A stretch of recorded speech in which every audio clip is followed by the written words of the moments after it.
Boredom has been the beast of burden that's been a bitch to us all more so than anything else in this reality. Go figure when New Agers say that spirituality is all about healing. Yet they say life is good, earth is good, God is good, all is just. Yet spirituality is all about healing from trauma. That makes a lot of sense. Yes, I'm comparing boredom to a sort of trauma because trauma involves disassociation and so does boredom. Whether it's the boredom of the corporate, the domestic, or the educational matters not. Have you ever noticed when you think back when you went to school, the memories that stand out the most were in the mess hall and on the playground? Yet when you think about English class or when you think about history class, it's all kind of a blur to you and you don't really remember. That's because your consciousness did not want to be there. It was forced to be there against its will, and therefore it was upset because its will has been compromised by an alien will called the will of others that made it upset and disassociate. Same thing when you are engaging in your day job. You know, 1 second, I'll transfer your call. Let me put you on hold real quick. The whole time you're doing that, the majority of your consciousness is in a maladaptive daydream sort of a state where you're essentially running on autopilot, whereby your vocal cords, your bodily movements are governed automatically by your central nervous system, but your consciousness, your spirit, is somewhat more so than anything out of the body in the mental plane. Think of a reality that sucks so bad that your beingness wants to be anywhere but there, so it goes somewhere else.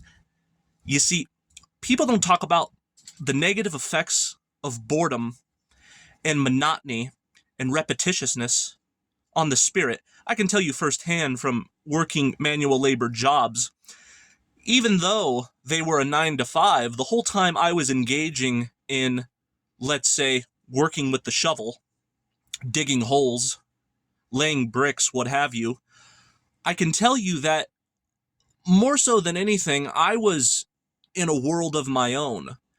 And the only time I would snap out of me being a space cake was when somebody said, lunch break.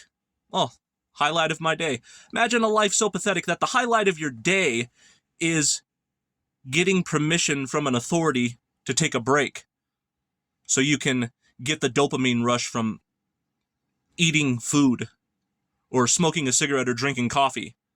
That's your break. That's the highlight of your day.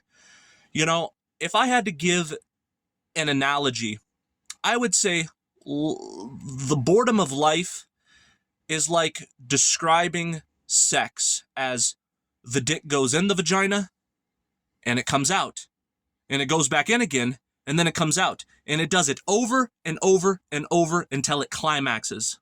Well, our climax is when we get to go to bed at night, but then we wake up with a hard dick and we got to do it all over again. Think about it. Dick goes in the vagina, dick goes out of the vagina. What do? We clock in, we clock out. We open the door to enter, we close the door to exit. Honey, I'm home. See you when I get back. Honey, I'm home.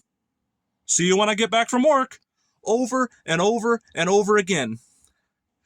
And it becomes so mechanical. It becomes so predictable that sometimes it feels you can't tell one day from the other. I was surprised when somebody said, Merry Christmas. Merry Christmas? I thought this was a Wednesday afternoon. It's fucking Christmas? Because every day, all 7 days a week, as far as I'm concerned, might as well be a Monday. Okay? Doesn't matter if it's January, February, March, all the way to December, all 7 days a week, 365 days a year. It's all just one long Monday. I'm so bored of this banal world, it might as well be made of cardboard. You go into a grocery store, white walls, white tile, fluorescent lights. You go into a hospital, white walls, white tile, fluorescent lights. You go pick your kid up from fucking kindergarten, white walls, fluorescent lights, white tile. Everywhere you go, it's like, I understand it's a shit show, but could you at least make this shit show more aesthetically pleasing? Like, could you hire an abstract artist to do some sort of a colorful design on the walls to make it more alluring and vibrant? You know? Like, when you go to a pediatrician office, at least they, at least the bed is a fire truck, and at least the walls have, like, rainbow cartoon characters and shit. Like, I would rather look at that in like a pediatrician sort of a environment versus like going into a fucking hospital where I'm sitting in the fucking waiting room and there's pictures of anatomy on the wall of people's insides and like, this is the heart, these are the intestines. It's like, you people are so fucking soulless, man. Can't you can you at least put a, and then they'll put plants everywhere, but the plants are fake, they're plastic. Like, could you just open a fucking window and just like at least put the goddamn effort in to put a real plant in that pot, not a plastic one? This is the type of shit that I'm talking about, man. You just look up and stare at a popcorn white ceiling and it just follows you everywhere you go. You couldn't make anything any more fucking interesting? No, you couldn't. You have to make everything boring as fuck because it's a shit show and you're not supposed to like it. You're supposed to be bored out of your fucking mind. Here's my motto. Get the fuck away from me. Get the fuck away from me. Get the fuck away from me. And don't tell me what to do. But it's like, no, it doesn't work that way. You have bills and shit. So you got to do that thing that you don't want to do or else. Or else. So it's like, you open up your mailbox and it's just junk mail. Bye. Bill.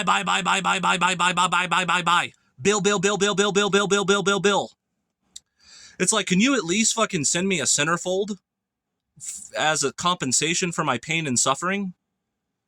Like, I'm not even kidding. I was walking at the gas station today and I saw a fine piece of ass pumping her gas. And that was the highlight of my day. But society says all of the things that actually provide somewhat of a salient novelty to give you a dopamine hit, those are all the things that are vice. Those are guilty pleasures. Those are degenerate, right? It's like, well, when I'm surrounded by white walls, white tile, and fluorescent lights, you're covering your face with your mask, but boy, oh boy, you got an ass that won't quit, do you? And that cleavage. Oh no, but we can't talk about that. That's perverted. Yeah, man, it's like, or they'll say, you have to act your age. I feel like that Blink-182 song, What's My Age Again? What's my age again? Because I wish that when I walk past the playground and it's empty in the middle of the night, I want to go down that slide. I want to swing on that fucking swing, but I can't because it's socially unacceptable. I want to go to a water park. I want to ride goddamn roller coasters, and I just want to just live at Disneyland, for fuck's sake. I just want to be an adult child and just be retarded to all of the abnormalcy and disturbing factors of the outside world. But I'm not a fucking millionaire. It seems like to do anything fun, you gotta pay an arm and a leg. If you want to go to like a music festival, they'll charge you $30 for parking, $50 just to enter. And oh no, you can't bring your own water, you can't bring your own food, but that's okay. We'll sell you some water for $10 fucking a bottle, right? Oh, you want to get drunk? We'll sell you a beer for $20 a can. Oh, it's not enough that I paid the parking and paid the admission fee to get in. No, if you want to ride the roller coaster, you got to put on a wristband. And in order to get all you can ride rides, you got to pay like $50, and then you got to fucking wait in line all day to ride them. Yeah, and if you want to go see that concert, you got to pay another $50. And it's like, I can't afford to have fun because I'm not rich and I'm not a kid. I'm an adult, and being an adult is supposed to be fucking boring. Life is a whorehouse at best. At worst, a desk job with an unappreciative wife. As an experiment, I want you to treat the world, just for one day, as if it were a brothel. As if it were an amusement park. Just a big fat casino. Walk to the gas station. Buy some tall boys. Crack them open in broad daylight as if open containers are legal. And walk your happy ass with a shit-eating grin down the boulevard. Watch your back, make sure cops aren't coming. Throw your beer cans on the ground because a bum will pick them up anyway. Make his day. And go to the fanciest restaurant in town. Order whatever the fuck you want. And then think to yourself, okay, I've engaged in the two most pleasurable things. Food and alcohol. The only thing left is pussy, but I'm a bachelor, so that's not an option. So think, okay, I guess I'm going to order seconds. And I guess I'm going to go to the gas station and buy some more beers. And then walk to Starbucks, get caffeinated so I can sober up and walk on home. And then I think to myself, and I did this the other day, and I thought, wow, that's the best reality has to offer. Gluttony, alcoholism, and lust. But no, those are taboos. Those are vices. You can't do that. As an analogy of reality, I want you to imagine that you have a two-choice option. Number one, a padded room with a box of dildos, a recliner, and a television set with a menu of anything you want to order. They will give it to you free of charge through the hatch, the prison guard. So you can just sit around all day watching vintage horror movies, and if you get bored of that, there's always the dildo, and you can tell them to bring you a beer, bring you a steak, they'll give you whatever you want, but you have to stay in this padded room, right? That sounds to me like what people call the good life. That's basically what people work their ass off for their whole life, that they call retirement. Or option number two is the worst case scenario, and that is a sedentary desk job or a manual labor job for all of eternity. I think reality is really a combination of the two. I think half the time we're in the padded room, and then the other half of the time, to earn the padded room, you have to labor. And that's basically how I see reality. So I would take the padded room because at least I have a dildo, and at least I have SpongeBob SquarePants, and at least I have beer and all of the hot Cheetos I can eat. That's the best this reality has to offer, is that padded room.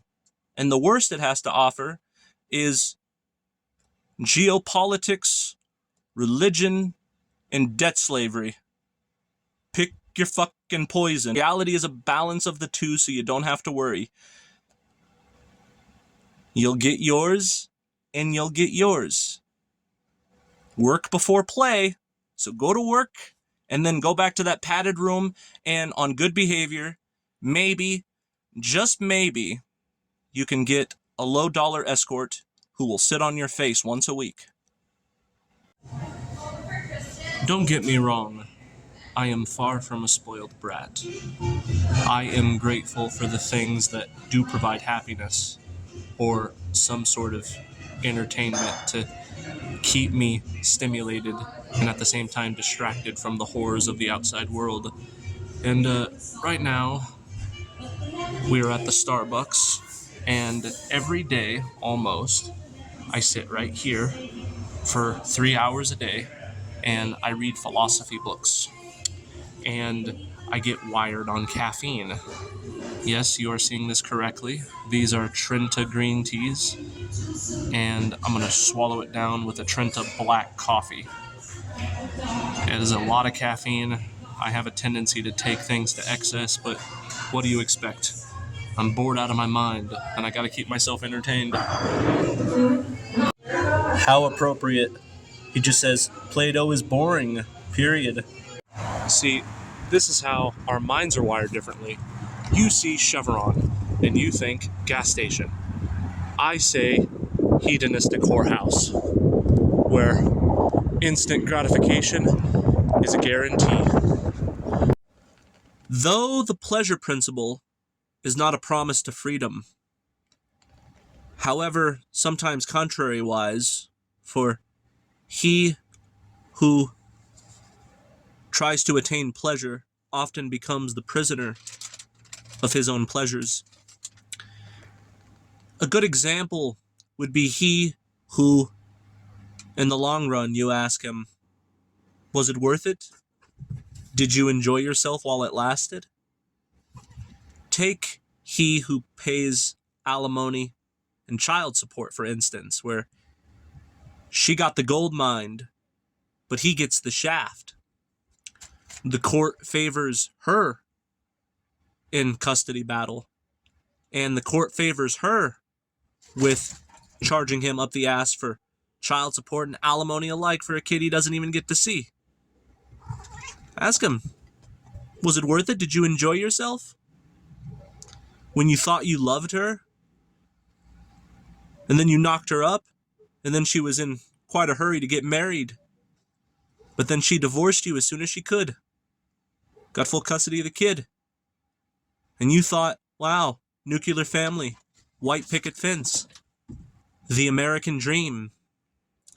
Yet now, you're so depressed because you're so impoverished, you work full time, but you can barely afford a bowl of Cheerios for yourself.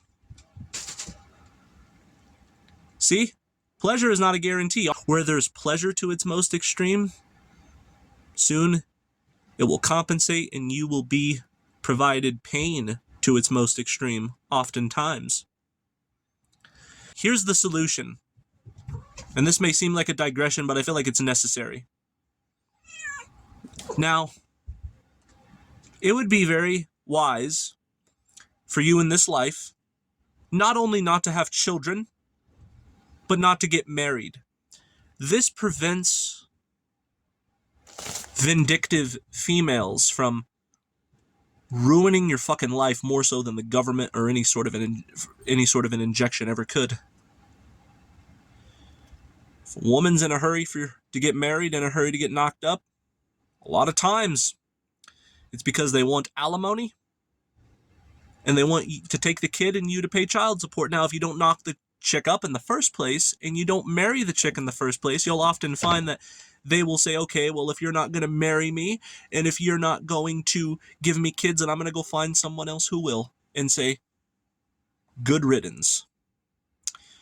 Because you survived her victimization. Now she's going to go victimize someone else.